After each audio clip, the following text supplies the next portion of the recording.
Guys আজকে আপনাদেরকে দুর্দান্ত একটি পারফরমেন্স দেখাবো। সরি পারফরমেন্স না, সুন্দর একটা রান্না দেখাবো। আশা করি ফুল ভিডিওটা দেখবেন।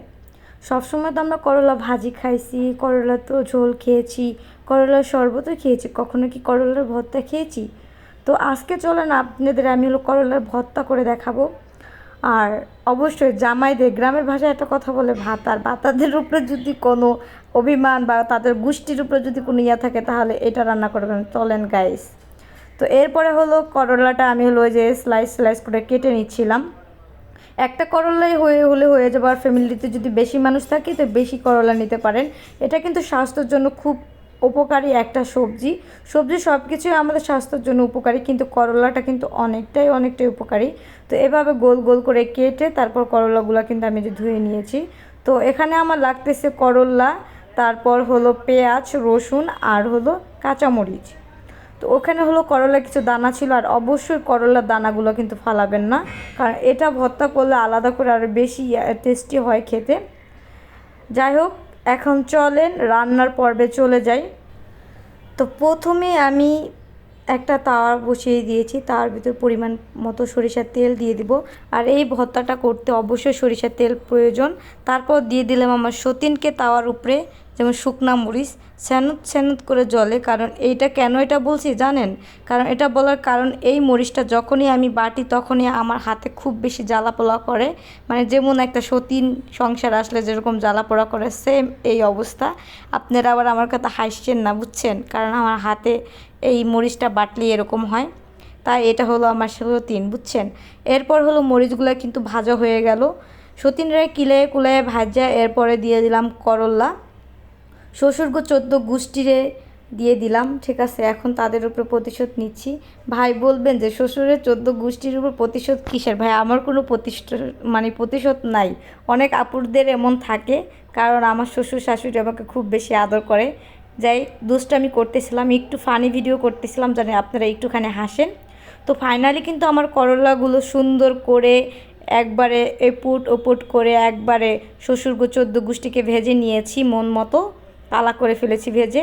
তারপর এটার ভিতরে দিয়ে দিলাম পেঁয়াজ ভাজা, রসুন করে নিলাম, আর মরিচ, সবগুলোই কিন্তু সুন্দর করে ভেজে নিয়েছি। এরপর এই যে আমাদের ঐতিহাসিক কি বলবো, নারী ছেঁচুনি। সেটা ঐতিহ্য একটা জিনিস। কারণ ভর্তা যদি করি ভাই, আর এটাকে দিয়ে যদি না করি তাহলে কিন্তু ভর্তার স্বাদেই আসে না, কেমন জানি। এখন প্রথমেই সতীনটে ছেঁচে নুন দা বাইটটা নেব। আর কবি জীবনে, হ্যাঁ, আমার জামার দিকে চোখ তুলার তাকালে চোখ গোটাটা উঠাই ফেলামো তরে, চিনোস নাকি এখনও? যাই হোক, ও কিন্তু আমার যন্ত্রণা দিচ্ছে হাতের ভিতর, তারপর কিছু বলতেছি না, ওর চ্যাত আছে। তো এখানে ওকে প্রথম বেটে নিচ্ছিলাম, ইচ্ছা মতো জোরে জোরে বেটে নিচ্ছিলাম ফিনিশিং। আর ওরে কিন্তু আগে বাটতে হবে। ভর্তা করার সবসময় মেন শুকনো মরিচটাকে আগে বেটে নেওয়া। তারপরে এই যে করলাগুলো কিন্তু ভেজে রেখেছিলাম, সেগুলো এখন সুন্দর করে বেটে নিব। আশা করি আপনাদের কাছে কিন্তু ভিডিওটা ভালো লাগবে। যদি ফেসবুক পেজ থেকে দেখেন অবশ্যই কিন্তু সুন্দর কিছু কমেন্ট করে দিয়ে যাবেন।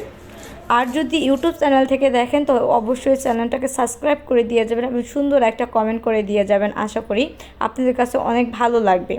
কারণ এই গরমে আমাদের করলা ভাজি, করলার ঝোল এবং করলার এই ভর্তাটা খেতে কিন্তু খুব বেশি ভালো লাগবে এবং শরীরের জন্য অনেকটা ভালো লাগবে।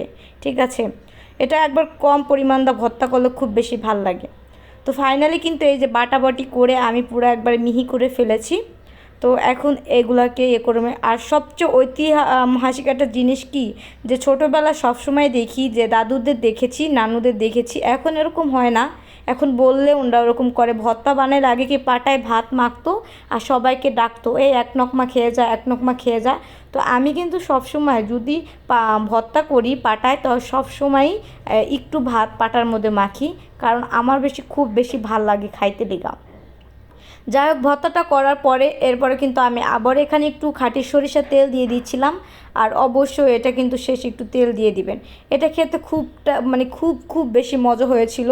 কারণ রান্নার কথা মিথ্যে কথা বলার কোনো দরকার নেই। আর অবশ্যই বাসায় ট্রাই করে দেখবেন। এটা কিন্তু একবার ইউনিক একটা ভর্তা আমি মনে করি। এর আগে কেউ খেয়েছেন না কি জানি না, কিন্তু আমি ভাবলাম যেরকম একটা ভর্তা করি কেমন লাগবে, এই আর কি।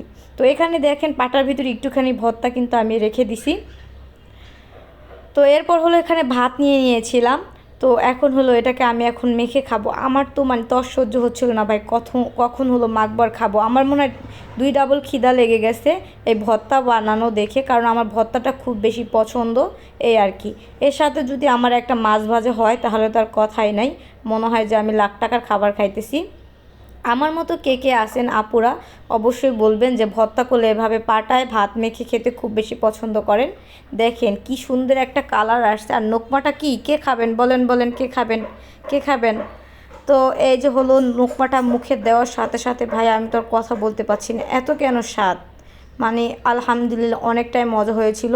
আর একটা কথা হলো শেষে পাটাটা চেটে খেতে কিন্তু খুব বেশি ভাল লাগে।